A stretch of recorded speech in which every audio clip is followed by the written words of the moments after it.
Jaime Carrasco is with Carrasco Wealth Management. He joins us now. Jaime, thanks very much indeed for your time. Thank you for having me. So markets soared when President Donald Trump announced that tariff pause, and then come today, we've seen a bit of a dip and that swing. How should investors interpret what is happening with the swing here? Is it reflecting something deeper for you? No, I think people should start following the yellow brick road and get on board because gold continues to its way higher. It pulled back on Friday last week.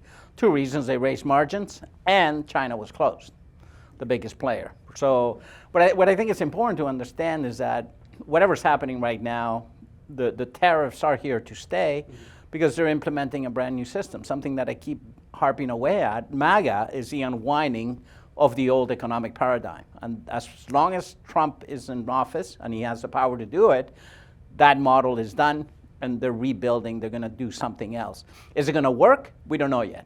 Is it gonna have economic consequences? Yes, it will. Will it work? We won't know for a long time, but all I can tell you is gold is in the mix. Gold and silver, the producers, I think that's where the safety is, and people have been thinking for too long that it's a barbarous relic, and they better figure out that it's actual money for 4,000 years, and there's value there. And central banks know it, governments know it, and as the first power of rule of power, he who has the gold makes the rules, and that's why everything it's hinging around gold right now. And I want to talk pretty specifically about gold in a moment. I just want to stay on what happened with China and the rest of the countries from Trump's perspective, right? 125% to China, but you kind of like were relaxed on the other countries. It does reflect the sort of instinctive drive with his policy. But I take it that it doesn't matter for you, does it? No, because I also think that maybe they're playing us. Yeah. Right? It's beneficial to both China and the US to kill the dollar. Right? I think both are playing into that, and at the end of the day, it's a little bit Sun Tzu, the art of war, right? They're both working at the same level in terms of they would benefit from a completely new monetary system. Because look at what happened with Vietnam. People are not realizing that China is like the US to Vietnam is to China today. But Vietnam accepted the tariffs right away, right? China is no longer the China of the 1970s, the China that we thought. China now is a competitor to the US. And it behooves both of them to reset the monetary system on their behalf. And guess who controls the most gold? China and the US. Now, here's one of the problems, is a lot of Western vaults don't have their gold. Look at Germany last week saying, oh, we're gonna get those 1,300 tons. Are those the same 300 tons that they tried to get 3 or 4 years ago, but they never were able to?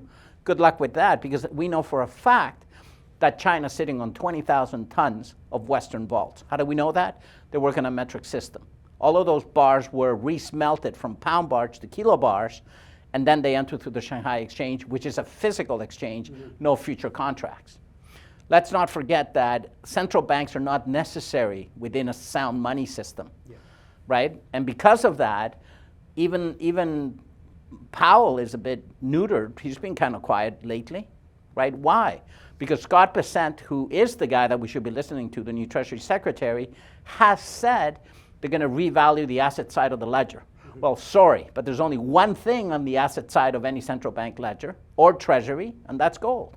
Which brings me to the point that you make so often, that it's not so much that gold is weakening or gold is rising, it's the fact that paper money is losing value and weakening. Explain to me how that is unfolding in your sentiment over what happened over the past 2 weeks. Well, again, I think for this interview I sent you that chart of the 9 biggest currencies in the world, and the chart's the same, and it's the price of gold in that currency. To me, what we're looking at, that's a picture of the monetary Titanic sinking. And the higher the price of gold goes is really how low is the Titanic getting into the surface, and that's how I look at it. You know, the dollar now above 3,000 is just the fourth deck of the Titanic. The Canadian dollar at 4,400 is what really people should be thinking about in Canada. And in Chile, which I used to cover for Scotiabank years ago, when I was there in around 2015, it was 500,000 Chilean pesos. Now we're looking at 2.5 million Chilean pesos per ounce. So it's kind of signaling where we're at. Look at Japan, gold in Japan. So all of these currencies are devaluing at a very fast pace, and what they're devaluing is their purchasing power. Because we can't continue to issue debt. The credit system that has been the basis of everything, we're going to produce cheap goods in China funded with US debt, can no longer work. And now it's a currency reserve, the US dollar, that's in trouble, and I think it's to Trump's benefit to reset that dollar backed by gold. That's why they're repatriating gold from back into the COMEX so quickly. But China already has the gold, so I think, and that's why in the last interview I said that I thought that Trump's policies would align much better with China than with Europe, and I think that's what's happening. I was going to ask you about the faith in the US dollar at the moment. There's just so much to talk about around what's happening with the dollar and how we interpret it. What's your take? Well, Trump said he wanted the dollar to be the stronger currency, but what dollar is he talking about? Is he talking about the constitutional dollar, as per Section 9 of the Constitution, that no money shall be issued but backed by gold and silver? Mm-hmm.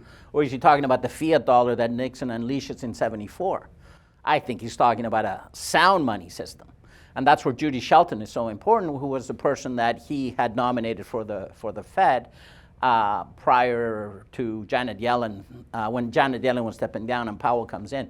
What she's saying, let's issue a $5 trillion bond backed by gold. Well, guess what? That's exactly what Roosevelt does in '33. So if we look at the historical parallels, they're there, right? Listen, so inflation comes out today. It's cooler than it expected. You would have thought that markets would react to the inflation data coming in cooler. They seem to be preoccupied with something else. What's your take on how we're looking at inflation these days? You know what, again, I think inflation always comes in waves. Inflation, what is inflation?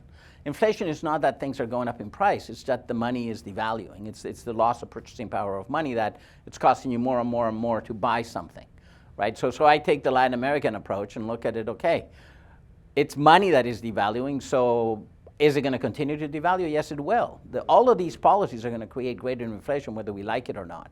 Now the problem is that the inflation number, I don't really trust it anyways because of all the hedonic adjustments. If you calculate inflation today in the same way that we calculated in the 1980s, well, it's completely different. It's much higher because we've added all of these silly adjustments along the way so that we people don't wake up to the fact that, hey, they're devaluing our money. Well, my job is to step away from all that noise of that they're being fed to me and look at what is what. And I think what is what, gold is back in the system. Gold is re-entering the monetary system, whether we like it or not, but they're not going to tell us that. So if you follow history and economics, as Ray Dalio said, you do own gold, and most people don't. My bigger concern is that the Canadian pension plan, how much gold do they have? Nothing. Do they have any investment in the producers? None. What have they been doing over these, all the pension managers, what have they been doing to give us the returns that the pensioners need? Invest in US dollars. And all of a sudden Trump's here saying, hey, you know what? Bye-bye. You invest in dollars, but I'm going to devalue that dollar. Are they adapting? Are they changing quickly? I hope so. My advice to clients has always been, build your own gold standard. Because nobody is going to, and in my opinion, we have a demographic shift. Now, it's funny, because when I started in the business, I'm young enough that I started as a bond trader. And it was the last generation of bond traders who have worked under a gold standard, and those guys worked, gold traded on the bond desk ahead of the US dollar. So they're the ones that banged the way, but anybody younger than me has never worked in a gold system. So it's a generational gap that's missing because they still think gold is a barbarous relic. Yep. Go to Asia and it isn't, it's money, right? And I think that's the big shift, and I think investors themselves got to wake up. Now, I also love technology and the way that technology is changing. You know, I just came back from a meeting looking at a blockchain company that is looking to monetize and digitize reserves on the ground. Right. So it's a symbiosis of what I've always thought. When I first read the white paper about my first Bitcoin at 5, I lost it because I did it through Mt. Gox. It was a game at the time. But immediately I said to myself, man, this technology should do to the bank what email did to the post office. Because what's my biggest problem with gold is the paper contracts that the bullion banks have been controlling all along. That's why it's a facade. But gold itself, anybody can monetize it through a blockchain-based technology. I've always been looking for that, and I think these guys have cracked the code. So I'm looking to maybe participate in a money race that they're doing. But again, gold, money, technology, everything's interconnected, but you gotta start pulling that puzzle away. Because the problem with the markets, and everybody's worrying about the markets, is not the value of IBM. It's the value of IBM priced in dollars that is the problem. It's the priced in dollars, it's the currency. And if you don't figure that out, you're gonna go through 1929. How did Roosevelt solve that? By revaluing the dollar from 7 to 33. Yeah. Well, interesting insights, particularly the last point about technology there. Jaime Carrasco, thank you very much indeed for your time. Pleasure coming in.